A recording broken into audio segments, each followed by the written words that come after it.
నమస్కారం TV 36 news కి స్వాగతం. ఇక వార్తల వివరాల్లోకి వెళ్తే ఆంధ్రప్రదేశ్ ఆయుష్ డిపార్ట్మెంట్ కరోనా వైరస్ బారి నుండి బయటపడేందుకు హోమియో మందులను సిద్ధం చేసింది. ఆర్గానిక్ ఆల్ఫా 30 అనే హోమియో మెడిసిన్ ను ఆయుష్ డిపార్ట్మెంట్ తయారు చేసింది. వీటిని వాడడం వలన కరోనా మహమ్మారి నుండి బయటపడే అవకాశం ఉందని హోమియో డాక్టర్లు చెబుతున్నారు. ఈ మందులను వాడడం వలన మనిషి శరీరంలో రోగనిరోధక శక్తి పెరిగి వైరస్ బారిన పడకుండా ఉండొచ్చని చెప్పారు. ప్రభుత్వ ఆదేశాలతో రాష్ట్ర వ్యాప్తంగా దాదాపు 3 కోట్ల మంది ప్రజలకు ఈ మెడిసిన్ అందేలా చర్యలు చేపట్టారు.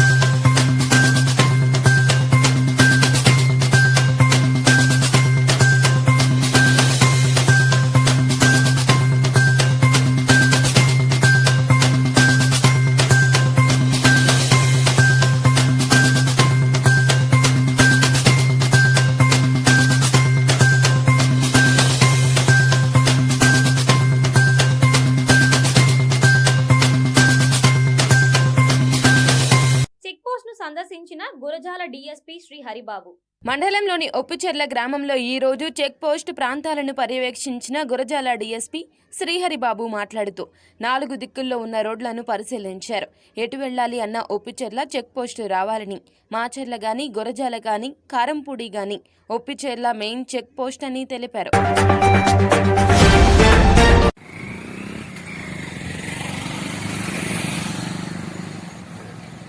ఒప్పిచెర్ల గ్రామస్తులకు మనం ఏంటంటే ఇది చాలా ఇంపార్టెంట్ జంక్షన్. ఇది ఒప్పిచెర్ల జంక్షన్ అనేది ఈ రైతులు వాళ్ళ చుట్టుపక్కల దాదాపు ఇటువైపు గురిజాల వైపు కానీ కారంపూడి కానీ ఇటు ఒప్పిచెర్ల వైపు నుంచి కానీ దుర్గి వైపు నుంచి కానీ రైతుల మూమెంట్ బాగా ఎక్కువ ఉండే జంక్షన్ ఇది.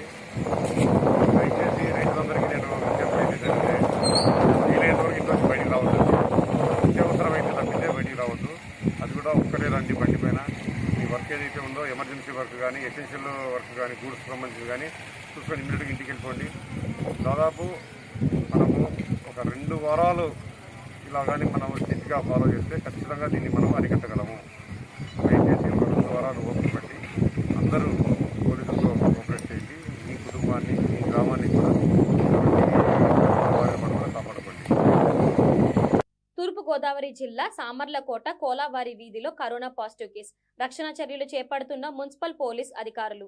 బాధితుడు మర్కజ్ వెళ్లి వచ్చిన నేపథ్యంలో గత నెల 24వ తేదీన నిర్వహించిన కరోనా పరీక్షల్లో నెగటివ్ రావడంతో హోం క్వారంటైన్లో ఉండాలని సూచించిన అధికారులు తిరిగి నిన్న కరోనా టెస్ట్ చేయగా పాజిటివ్ రిపోర్టు రావడంతో కాకినాడ ప్రభుత్వ ఆసుపత్రిలోని ఐసోలేషన్ సెంటర్కు తరలించారు.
పాత్రికేయులకు నిత్య అవసర సరుకులు పంపిణీ చేసిన ఎమ్మెల్యే శిల్పా రవిచంద్ర. గిద్దలూరులో ఈ నెల 25వ తేదీ నుండి ప్రారంభం కానున్న రంజాన్ ఉపవాస దీక్ష సందర్భంగా గిద్దలూరు పట్టణంలోని అన్ని మసీదుల మత పెద్దలతో Giddalur circle inspector U Sudhakar Rao, sub inspector Shaik Samandar Vali Giddalur police స్టేషన్లో సమావేశం ఏర్పాటు చేస్తారు.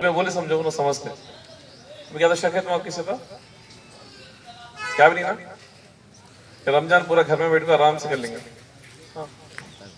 Call of prayers, 5 time prayers inclusive of giving siren for announcement of Saheri and Iftar timings.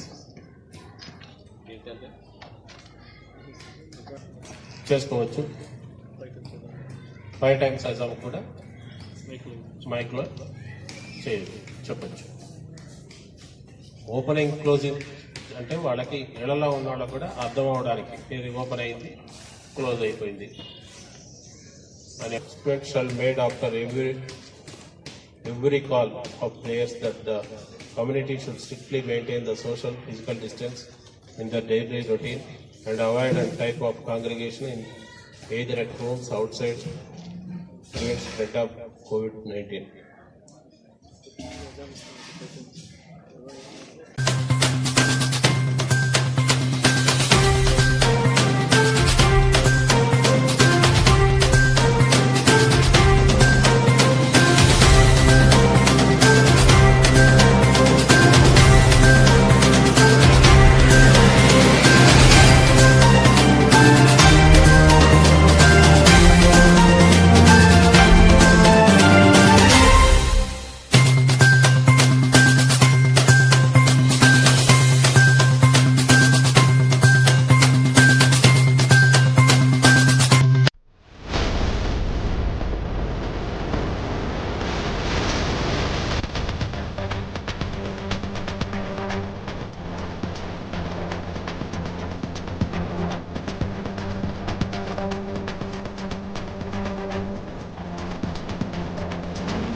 Corona మహమ్మారి విజృంభిస్తున్న నేపథ్యంలో కేంద్ర రాష్ట్ర ప్రభుత్వాలు లాక్డౌన్ విధించిన కారణంగా ఇళ్లకే పరిమితమైన నిరుపేదలు తూర్పు గోదావరి జిల్లా ముమ్మిడివరం మండలం పెద్ద కొత్తలంగ గ్రామంలో మేమున్నామంటూ తెలుగుదేశం పార్టీ నాయకులు కార్యకర్తలు ముందుకు వచ్చారు. గ్రామంలో ఉన్న 1500 కుటుంబాలకు నిత్యావసర వస్తువులైన కూరగాయలను ముమ్మిడివరం నియోజకవర్గ తెలుగుదేశం పార్టీ మాజీ శాసన సభ్యులు దాట్ల సుబ్బరాజు చేతుల మీదుగా పంపిణీ చేశారు. అనంతరం ఆయన మాట్లాడుతూ రాష్ట్రంలో కరోనా మహమ్మారి విజృంభిస్తున్న నేపథ్యంలో ప్రతి పేదవాడిని ఆదుకోవాలనే లక్ష్యంతో ఈ రోజు మా నాయకులు కార్యకర్తలు కలిసి కార్యక్రమం నిర్వహించడం జరిగిందన్నారు. ఆయన వెంట టీడీపీ నాయకులు కార్యక్రమంలో అధిక సంఖ్యలో పాల్గొన్నారు.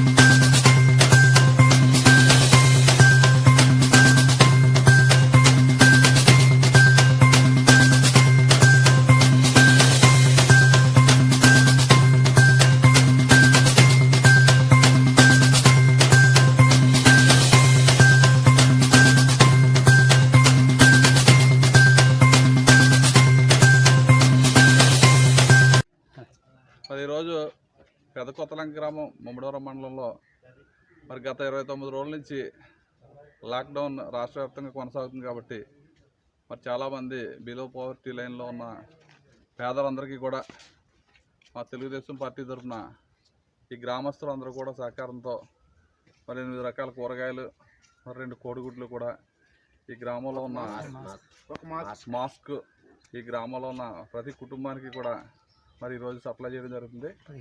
చాలా సంతోషం, ఎందుకంటే స్వచ్ఛందంగా మరి గ్రామస్తులందరూ ఎదురుకొచ్చి ఇటువంటి ఇబ్బందుల్లో మరి ఆర్థిక సాయం చేయడం అనేది చాలా మంచి కార్యక్రమం కాబట్టి దాన్ని కూడా మేము కూడా వచ్చాం. బ్రహ్మాండంగా సోషల్ డిస్టెన్స్ మెయింటైన్ చేసి ఎటువంటి ఇబ్బంది లేకుండా ఈ గ్రామం అంతా కూడా ఈ రోజు నుంచి రేపు సాయంకాలం వరకు మరి కార్యక్రమం చేస్తున్నారు. మరి అందరూ చూస్తున్న ప్రజలందరూ కూడా రాష్ట్ర వ్యాప్తంగా దేశవ్యాప్తంగా ఎప్పుడూ లేదు ఇటువంటి కరోనా వైరస్ అన్నది ప్రపంచమే తలకిందులైపోయే పరిస్థితి. ఈరోజు మన అందరం కూడా మినిమం 4 అడుగులు దూరం మెయింటైన్ చేయాల్సిన అవసరం ఉంది. ప్రతి ఒక్కరు కూడా భోజనం చేసినప్పుడు కానీ టిఫిన్ చేసినప్పుడు కానీ సోపుతో కానీ శానిటైజర్తో కానీ చేసుకునే భోజనం చేసే పరిస్థితి. ఎందుకంటే ఎవరిని టచ్ చేసినా వైరస్ ఉన్న వాళ్ళు టచ్ చేస్తే దాని ద్వారా ఇంకొక 10 మందికి స్ప్రెడ్ అయ్యే పరిస్థితి మనం చూస్తున్నాం. ఆ రోజు 22వ తారీఖుకి కేవలం 12,000 మంది మరణించారు ప్రపంచవ్యాప్తంగా. మరి ఈరోజు చూసుకుంటే 150,000 మందికి మరణాలు పెరిగినాయి. అంటే 12 రెట్లు ఈ నెలల కాలంలో పెరిగినాయి. అంటే ఎంత సీరియస్గా ఉంది ఈ వ్యాధి మనందరం కూడా గ్రహించాలి. మరి అదేవిధంగా మరి మోడీ గారు ఆ రోజు లాక్డౌన్ పెట్టకపోతే ఈరోజు మన భారతదేశంలో చాలా తీవ్రమైన నష్టం జరుగును. మరి ఆ రోజు ఆయన పెట్టడం వల్ల ఇవాళ చాలా మనం కంట్రోల్ చేసుకోవడం పక్క దేశాలతో పోలిస్తే చాలా సేఫ్గా ఉన్నట్టే. మరి రాష్ట్ర వ్యాప్తంగా వచ్చినప్పుడు మన రాష్ట్రంలో ముఖ్యమంత్రి గారు అయితే మరి చాలా ఎక్కడా కూడా బయటకు వచ్చి ప్రజలను ఆదుకునే పరిస్థితి అయితే లేదు. ఎప్పుడు ఈ లాక్డౌన్ పోతుంది ఎలక్షన్లు పెట్టేద్దాం అన్న ధోరణితో తప్ప ఈ ప్రజలను కాపాడాలనే దృష్టి అతనికి ఎట్లు లేదు. ఎందుకంటే పక్కన ఉన్న రాష్ట్రం కేసీఆర్ ఏ విధంగా చేస్తున్నారో ప్రజలందరూ కూడా చూస్తున్నారు. ఈరోజు ఒక్కరోజు కూడా బయటకు వచ్చి ప్రెస్ మీట్లు పెట్టి ప్రజలను అప్రమత్తం చేయవలసిన ముఖ్యమంత్రి మరి ఈరోజు ఎక్కడ కనిపించిన పరిస్థితి. మరి అదేవిధంగా చంద్రబాబు నాయుడు గారు అయితే మరి హృదూద్ కానీ మరి ఏదైనా క్రైసిస్ వచ్చినప్పుడు ఆయన ఆ ప్లేస్ నుంచి కదలకుండా ఆ ప్లేస్ అంతా సక్రమంగా యథాతథ ఏ విధంగా ఉండేదో ఆ విధంగా వచ్చిన తర్వాత ఆయన బయటకు వెళ్ళే పరిస్థితిలో ఈరోజు మరి మీరు అందరూ ఈ జగన్మోహన్ రెడ్డి గారు చూస్తున్నారు. ఏదేమైనా సరే ఈ ప్రాబ్లం అన్నది మేజర్ ప్రాబ్లం ప్రపంచవ్యాప్తంగా ఉంది కాబట్టి మరి ఈరోజు చాలా సంతోషం. కొత్తలంక గ్రామంలో ఎవరైతే పేదవారు ఉన్నారో అందరికీ మొత్తం ఊరందరికీ కూడా ఇంటింటికి కూడా కూరగాయలు కానీ అదేవిధంగా కోడిగుడ్లు కానీ మాస్కులు కానీ సప్లై చేయడం చాలా సంతోషం. గ్రామస్తులందరినీ అభినందించవలసిన అవసరం ఎంతైనా ఉంది. మరి ఈరోజు మమ్మల్ని కూడా పిలిచినందుకు చాలా సంతోషం. నంద్యాల ప్రజలు అందరూ తమ తమ ఇళ్లలో 5 పూట్ల నమాజ్ మరియు తారావిల్లు చదువుకోవాలని నంద్యాల గవర్నమెంట్ కాజీ మహమ్మద్ సంధాని గారు తెలిపారు. నంద్యాల ప్రజలు అందరికీ తెలిసిన విషయమే. వచ్చేది రంజానుల్ ముబారక్ నెల కాబట్టి ఈ నెల ఇస్లామిక్ క్యాలెండర్లో 9వ నెలగా పిలువబడుతుంది. నంద్యాల ప్రజలకు ఒక చిన్న విన్నపం ఏమనగా అత్యవసర పరిస్థితుల్లో తప్ప ఇంటి నుండి బయటికి రాకూడదని, తమ నమాజులను తమ ఇళ్లల్లోనే పూర్తి చేసుకోవాలని వారు కోరారు. रमज़ानुल मुबारक अल्लाह ताला ने इस महीने में तमाम मुसलमानों पर जो बालिग हैं उन पर रोज़े फ़र्ज किए हैं और ये सब्र का महीना है, बहुत मुबारक महीना है, दुआ कबूल होने का महीना है। इसीलिए आप तमाम हजरात से गुजारिश करता हूँ कि आप तमाम हजरात किसी भी दिन, चाहे वो जुमा का दिन हो चाहे वो रमज़ान का दिन हो, आप बग़ैर किसी सख्त ज़रूरत के बाहर ना निकले। और जैसे अब लॉकडाउन के दरमियान आप लोग घर में नमाज अदा कर रहे हैं, उसी तरह से रमज़ानुल मुबारक में और हर जुमा में जो है अपने अपने घर में नमाजें अदा कर लें। यहाँ तक कि तरावी भी अपने घर में ही अदा कर लें। चंद 4 या 5 लोग वो मस्जिद में अदा करेंगे, बकिया पूरे लोग जितने भी हैं अपने अपने घर में फ़र्ज नमाजें पढ़ेंगे, नवाफिल पढ़ेंगे, सुन्नतें पढ़ेंगे और इसी तरह से तरावी भी अपने अपने घर में अदा कर लेंगे। दूसरी अहम बात यह है कि आप सभी हजरात जानते हैं मई के 3 तारीख तक जो है लॉकडाउन को बढ़ाया गया है। इसीलिए सख्त कानून है हुकूमत की तरफ से। इसीलिए आपसे गुजारिश है कि बग़ैर किसी ज़रूरत के, चाहे दिन में हो चाहे रात में हो चाहे रमज़ान में हो, आप लोग बाहर ना निकले। अगर आपको किसी काम की ज़रूरत है, आप बाहर आ रहे हैं तो अकेले आएँ, ग्रुप बंदी ना करें और मुंह को जो है मास्क लगाएं, और बाहर आने के बाद दुकान के पास हो या बाजार में हो सोशल डिस्टेंसिंग मेंटेन करें। इन तमाम चीज़ों को ध्यान में रखते हुए इस लॉकडाउन को जो है हमें कामयाब करना चाहिए। और दूसरी अहम बात यह है कि सहरी के वक्त और इफ्तारी के वक्त सैरन दिया जाएगा। उसके मुताबिक आप सभी हजरात जो है सहरी और इफ्तारी करेंगे और नमाजें जो है अपने अपने घर में पढ़ लेंगे। और दूसरी अहम बात यह है कि तहज्जुद के वक्त और इफ्तारी के वक्त ख़ास इस वबा से अल्लाह ताला तमाम इंसानों को बचाए, इसके लिए आप सभी हजरात दुआ करते रहें। और दूसरी बात यह है कि अड़ोस पड़ोस में गरीब हैं, गुरबा हैं, रिश्तेदार हैं जो गरीब हैं, तो उनके लिए जो है आप उनका ख़ास ख्याल करें, उनको माली इमदाद करें। वरना आपके पास इस्तिताअत है तो आप और किट्स बनाकर अपने मोहल्ले में गरीबों को तकसीम करें। ऐसा हर शख्स, हर मालदार अपने अपने मोहल्ले में जो है अगर अपने माल को तकसीम करते जाएंगे तो उन लोगों की मदद होगी और उनका रमज़ान भी जो है अच्छा गुजरेगा। और ज़कात और फितरा और सदक़ा अदा करते रहें और खूब दुआ करते रहें अल्लाह ताला से कि अल्लाह हम तमाम लोगों को इस वबा से जो है पूरी तरह महफूज रखे। अस्सलामु अलैकुम। తూర్పుగోదావరి జిల్లా ముమ్మిడివరం కరోనా బారిన పడిన ప్రజల సేవల్లో అహర్నిశలు శ్రమిస్తున్న పారిశుద్ధ్య ప్రతి సంవత్సరం లాగే ఈ ఏడు కూడా జమాతే ఇస్లామీ హింద్ నంద్యాల సంఘ సేవా విభాగం ఆధ్వర్యంలో 150 కుటుంబాలకు రంజాన్ కిట్లు పంపిణీ చేశారు.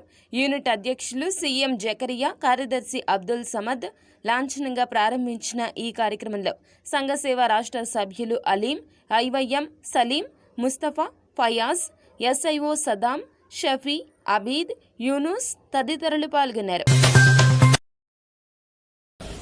లాక్డౌన్ వల్ల చాలా మంది పేదవాళ్ళను గుర్తించి 200 కుటుంబాలకు వివిధ రూపాల్లో కిట్స్ ఇవ్వడం జరిగింది. నేడు మళ్ళీ ఒక 150 మంది కుటుంబాలకు అవసరమయ్యే కిట్స్, దాంట్లో 15 కిలోల బియ్యం, వివిధ వంట సామాగ్రి ఇస్తున్నాము. దీనివల్ల పేద కుటుంబాలు రంజాన్ సులభంగా గడుపుకునే అవకాశం ఉంటుంది. ఈ కిట్స్ ఇంకా లాక్డౌన్ వల్ల మేము దాతల వరకు చేరలేకపోయినాము. ఎవరైనా దాతలు ముందుకు వచ్చి ఇంకా ఇస్తే ప్రస్తుతం ఇచ్చే 150 కాక ఇంకా 100 కిట్లు ఇచ్చే అభిప్రాయంలో ఉన్నాం. మా దగ్గర అయితే 500 మంది వరకు అవసరపరుల లిస్టు ఉంది. కానీ ఈ లాక్డౌన్ వల్ల దాతలకు మొత్తం చేరలేకపోయినాము. ఇన్షాల్లా వాళ్ళ వరకు కూడా ఇస్తాం. ఈ యొక్క అవకాశాన్ని దాతల వల్ల మాకు మరి ముఖ్యంగా ఎక్కువ ఈ జమాత్ కుటుంబం నుంచే ఈ దాతలు. అస్సలాము అలైకుం. జమాత్ ఇస్లామీ నిందల శాఖ ఆధ్వర్యంలో లాక్డౌన్ మరియు రంజాన్ దృష్టిలో పెట్టుకొని బీదవారికి సుమారుగా 150 కిట్లను తయారు చేయడం జరిగింది. 150 కుటుంబాలకి 1,50,000 విలువగల ఈ యొక్క రేషన్ కిట్లు ఏవైతే ఉన్నాయో నిత్యావసర సరుకులను పంపిణీ చేయడం జరుగుతుంది. అలాగే ఈసారి రంజాన్ మన ఇంట్లోనే జరుపుకోవాలని జమాత్ ఇస్లామీ తరఫున సందేశం కూడా ఇవ్వడం జరుగుతుంది. కనుక మీరందరూ ఈ యొక్క రంజాన్ను తమ ఇళ్లలోనే జరుపుకోవాలని పిలుపు ఇవ్వడం జరుగుతుంది.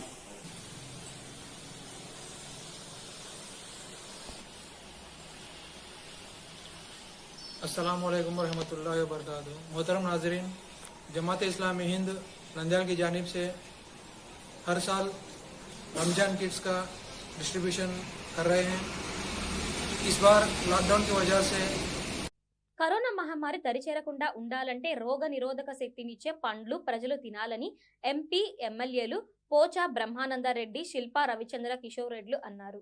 ఉద్యానవన శాఖ మహానంది రైతు సహకార సంఘం ఆధ్వర్యంలో సాయిబాబా నగర్లో 5 రకాల పండ్లను కేవలం 100 రూపాయలకి విక్రయించారు. ఈ సందర్భంగా నాయకులు మాట్లాడుతూ కరోనా దరి చేరకుండా ఉండేందుకు పౌష్టిక ఆహారం అవసరమన్నారు.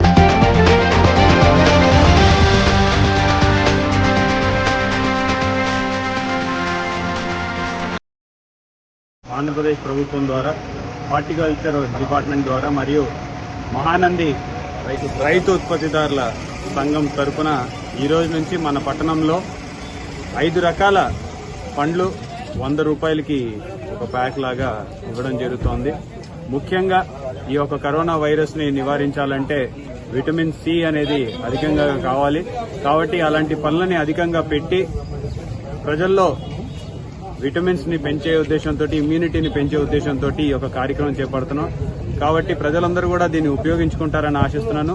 అలాగే ఈ 100 రూపాయల కిట్ కాకుండా ఒక 50 రూపాయల్లో వచ్చే విధంగా కూడా కిట్ తయారు చేయమని చెప్పడం జరిగింది. ఎందుకంటే ప్రజలు ఇప్పుడున్న పరిస్థితుల్లో 100 రూపాయలంటే ఇబ్బంది పడతారేమో, ఒక 50 రూపాయలు కూడా కుదించి దానికి తగ్గట్టు కూడా చేయమని చెప్పేసి హార్టికల్చర్ డిపార్ట్మెంట్ వారిని కోరడం జరిగింది. దాని మీద కూడా రేపో ఎల్లుండి నుంచో 50 రూపాయల కిట్ల ద్వారా కూడా పంపిణీ కార్యక్రమం చేపడుతుంది.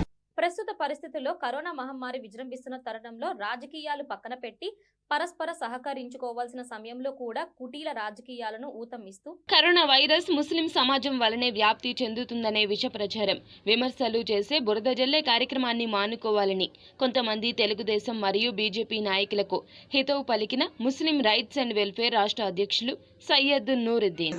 ఒక కులానికి, ఒక మతానికి, ఒక సామాజిక వర్గానికి అంటగడుతూ ఏదైతే రాష్ట్రంలోని టీడీపీ నాయకులు కొంతమంది పనిగట్టుకుని ముస్లిం సమాజంలోని ఎమ్మెల్యేలను టార్గెట్ చేస్తూ బురద చల్లే కార్యక్రమం మానుకోవాలని చెప్పి నేను సోషల్ మీడియా ద్వారా తెలుగుదేశంలోని కొంతమంది నాయకులను నేను హెచ్చరిస్తా ఉన్నా.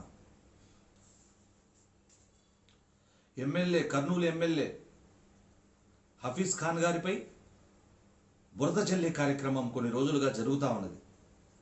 ఆయన ఏంటో ప్రజలందరికీ తెలుసు. ముస్లిం సమాజం వల్లే, ముస్లింలోని కొంతమంది ఎమ్మెల్యేల వల్లే ఏదో కరోనా వైరస్ వ్యాప్తి చెందుతుందని చెప్పి తప్పుడు ప్రచారం ఏదైతే తెలుగుదేశం పార్టీ నాయకులు చేస్తున్నారో, ముస్లిం రైట్స్ అండ్ వెల్ఫేర్ రాష్ట్ర అధ్యక్షుడిగా నేను దాన్ని తీవ్రంగా ఖండిస్తా ఉన్నా. కరోనాకి కులం ఆపాదించడం మానుకోవాలని చెప్పి నేను కోరుతా ఉన్నా. దీన్ని ప్రతి ఒక్కరూ ఖండించాల్సిన అవసరం ఉన్నది. కరోనాకు కులం లేదు, మతం లేదు. ఎంతో మందికి అది సోకింది. ఆసుపత్రులలో, ఐసోలేషన్ వార్డులలో చికిత్స పొందుతా ఉన్నారు. మీరు బయటకొచ్చి మీరు కూడా సమాజంలో మీ వంతు సహాయం చేస్తూ ప్రజాసేవ చేయాల్సింది పోయి విషం కక్కే కార్యక్రమం చేస్తా ఉన్నారా? ప్రజలు మిమ్మల్ని ఆల్రెడీ 2019 ఎన్నికల్లోనే బుద్ధి చెప్పారు. మీకు ఇంకా బుద్ధి రాలేదు, మతి భ్రమించి మాట్లాడుతూ ఉన్నారు. ప్రత్యేకించి మా సోదరి భూమా అఖిలప్రియ తమ అధ్యక్షుడు తెలుగుదేశం నాయకుడు చంద్రబాబు నాయుడు గారు మెప్పు కోసం చిల్లర విమర్శలు చేస్తా ఉన్నారు. సోదరి అమ్మా, మీ అమ్మగారు శోభా నాగిరెడ్డి గారు ఎటువంటి నాయకురాలో ఆంధ్రప్రదేశ్ మొత్తానికి తెలుసు. ఆవిడ గనక బతుకుంటే ఇప్పుడు మిమ్మల్ని చెప్పుతో కొట్టి తగిన శాస్తి చేసేవారని చెప్పి నేను బహిరంగంగా చెప్తా ఉన్నా. చంద్రబాబు నాయుడు గారు హైదరాబాద్లో ఉన్నారు. అమ్మా, నువ్వు కూడా హైదరాబాద్లోనే ఉండి విమర్శలు చేయడం కాదు. మీకు దమ్ము ధైర్యం ఉంటే ప్రజల్లోకి వచ్చి ప్రజాసేవ చేసి నిరుపేదలకు మీ వంతుగా మీరు సహకారాలు అందించాల్సింది పోయి ఇలాంటి చౌకబారు విషపూరితమైన వ్యాఖ్యలు విమర్శలు చేస్తే మీరే ప్రజల్లో అభాసు పాలవుతారు. రేపటి రోజు తల ఎత్తుకుని తిరగలేని పరిస్థితి రావచ్చని చెప్పి నేను మీకు హితబోధ చేస్తా ఉన్నా. సోషల్ మీడియా ద్వారా యావత్ ప్రజానీకానికి నేను పిలుపునిస్తా ఉన్నా. కరోనాకి కులం ఆపాదిస్తూ కరోనా వైరస్ ముస్లిం సామాజిక వర్గం వలనే వ్యాప్తి చెందిందని చెప్పి ఏదైతే విమర్శలు చేస్తున్నారో తెలుగుదేశంలోని కొంతమంది నాయకులు, ఆ యొక్క విమర్శలను, ఆ యొక్క వ్యాఖ్యలను ప్రతి ఒక్క ఆంధ్రప్రదేశ్ వాసి